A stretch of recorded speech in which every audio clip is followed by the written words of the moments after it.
Hello everyone, welcome to my channel. Today I want to discuss about a common problem like the noise issue when we use microphone. But if there is a noise cancellation filter, then the issue can be resolved easily. If you are a Linux user, then it's good news for you and this video for you. Here you have to first install PulseAudio.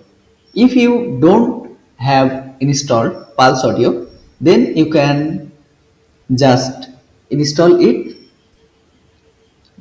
by a single command apt-get install PulseAudio. Okay, as I have already installed PulseAudio, so it says already installed. Then I have to run a single command. Okay,